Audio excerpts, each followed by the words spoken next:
আসসালামু আলাইকুম। আজকে তোমাদের সাথে যে টপিকটা নিয়ে আলোচনা করব সেটা হচ্ছে রিলিজ স্লিপ কি। আসলে রিলিজ স্লিপ কখন দেওয়া হয় তো সেই সম্পর্কে আলোচনা করব। তো আপনারা যারা জাতীয় বিশ্ববিদ্যালয়ের অধীনে 2023-24 শিক্ষাবর্ষের ডিগ্রি প্রথম বর্ষ ভর্তি কার্যক্রম সুযোগ পেয়েও ভর্তি হতে পারোনি বা হওনি, কোনো মেধা তালিকায়ও চান্স পাওনি, তাদের জন্য সর্বশেষ সুযোগ হিসেবে থাকছে রিলিজ স্লিপের আবেদন। তো চলুন আমি আজ আপনাদেরকে সম্পূর্ণ বিস্তারিতভাবে বলবো যে আসলে রিলিজ স্লিপটা কি। এখন আপনারা অনেকে চিন্তা করছেন যে আমরা তো কোনো মেধা তালিকায় চান্স পেলাম না, তাহলে কি করব? আমাদের কি করণীয়?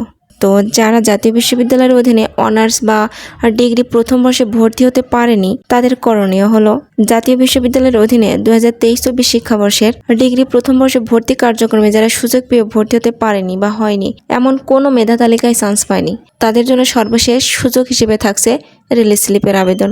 এই রিলিজ স্লিপের জন্য থাকছে আবার দ্বিতীয় মেধা তালিকা, একবার না পেলে আবার দ্বিতীয়বার আবেদন করতে পারবে। রিলিজ স্লিপের আবেদনের সময়, রিলিজ স্লিপের আবেদনের সময়ের নির্ধারিত কোনো সময় বা তারিখ এখনও দেওয়া হয়নি। তো এখন অনেকের প্রশ্ন যে রিলিজ স্লিপটা কি। রিলিজ স্লিপটা হলো যে সকল শিক্ষার্থী পয়েন্ট দ্বারা উত্তীর্ণ হয়নি, ভর্তি বাতিল করেছে, মেধা তালিকায় স্থান পেয়েও বরাদ্দকৃত বিষয়ে ভর্তি হয়নি, সে সকল শিক্ষার্থী রিলিজ স্লিপের মাধ্যমে 5টি কলেজে আবেদন করে একটি কলেজে ভর্তি হওয়ার সুযোগ পাবে। অনেকের প্রশ্ন, রিলিজ স্লিপে আবেদনে কি আমি আবার পূর্বের ওই কলেজে আবেদন করতে পারবো? হ্যাঁ, পারবে। তুমি ওই কলেজ সহ সর্বমোট 5টি কলেজে নতুন নতুন বিষয় নির্বাচন করে আবেদন করতে পারবে। আরেকটি প্রশ্ন হচ্ছে, রিলিজ স্লিপের আবেদন ফর্ম কোথায় পাওয়া যাবে?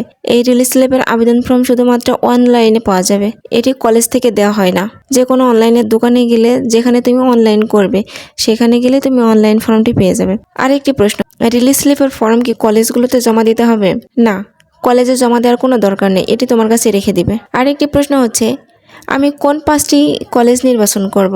5টি কলেজ, যে তুমি কোন কলেজে পড়তে ইচ্ছুক, আশেপাশের জেলাতে কোনটা তোমার সুবিধা হয়, তো তুমি তোমার ইচ্ছা অনুযায়ী যে কোনো সর্বোচ্চ 5টি কলেজে আবেদন করতে পারবে। আরেকটি প্রশ্ন হচ্ছে, রিলিজ স্লিপের ফলাফল কিভাবে জানবো?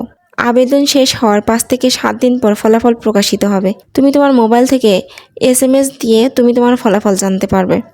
আরেকটি প্রশ্ন হচ্ছে, রিলিজ স্লিপের মাধ্যমে আবেদন করলে চান্স পাওয়ার নিশ্চয়তা কতটুকু? জেলা শহরের কলেজগুলোতে শূন্য আসন সংখ্যা, অপরদিকে উপজেলা পর্যায়ের কলেজগুলো অনেক বেশি আসন খালি থাকে, তাই আবেদন করার সময় এই বিষয়টি গুরুত্ব দিলে 100% পর্যন্ত ভর্তির নিশ্চয়তা থাকে।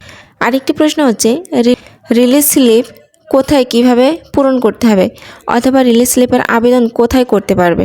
রিলিজ স্লিপের আবেদন করতে হবে অনলাইনে। রিলিজ স্লিপ সংক্রান্ত জাতীয় বিশ্ববিদ্যালয়ের বিজ্ঞপ্তিতে অনলাইন আবেদনের ওয়েবসাইট লিঙ্ক দেওয়া থাকবে। সময় মতো ওই ওয়েবসাইটে গিয়ে নিজে নিজে অথবা কম্পিউটার দোকানে গিয়েও করা যাবে। আরেকটি প্রশ্ন হচ্ছে, রিলিজ স্লিপ পূরণ করতে কি কি লাগবে? রিলিজ স্লিপ পূরণ করতে তোমার রোল নাম্বার ও পিন নাম্বার দিয়ে আবেদন করা যাবে। রিলিজ স্লিপে সরকারি কলেজ কয়টা এবং বেসরকারি কলেজ কয়টা চয়েস দেওয়া যাবে? সরকারি বেসরকারি 5টি কলেজ চয়েস দেওয়া যাবে।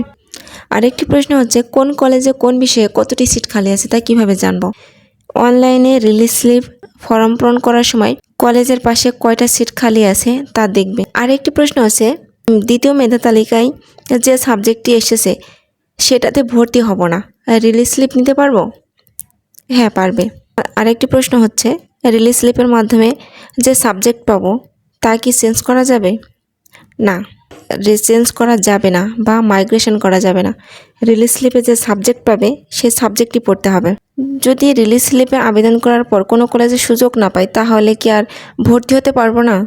প্রথম রিলিজ স্লিপে ভর্তি প্রক্রিয়া সম্পূর্ণ হওয়ার পর আসন শূন্য থাকা সাপেক্ষে দ্বিতীয় রিলিজ স্লিপ ছাড়া হয়, তাই প্রথম রিলিজ স্লিপে সুযোগ না পেয়ে দ্বিতীয় রিলিজ স্লিপে আবেদন করার সুযোগ আছে। আরেকটি প্রশ্ন হচ্ছে, দ্বিতীয় রিলিজ স্লিপের আবেদন প্রক্রিয়াটা কেমন?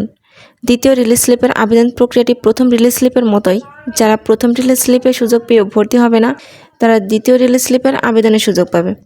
তো এই বছরের 2023-24 শিক্ষাবর্ষের এখনও রিলিজ আবেদন এখন করা যাবে না। দ্বিতীয় মেধা তালিকার ভর্তির পর কোটার ভর্তি শেষে রিলিজ স্লিপের জন্য আবেদন করা যাবে। রিলিজ স্লিপ কখন দিবে সেটা এখনও জানা যায়নি, তবে জানা গেলে অবশ্যই তোমাদের ভিডিওর মাধ্যমে জানিয়ে দেব। তোমরা যারা রিলিজ স্লিপ সম্পর্কে জানতে না, তো আশা করি তোমরা রিলিজ স্লিপ আসলে কি সেটা বুঝতে পারছো। তো ভিডিওটা ছিল এই পর্যন্তই।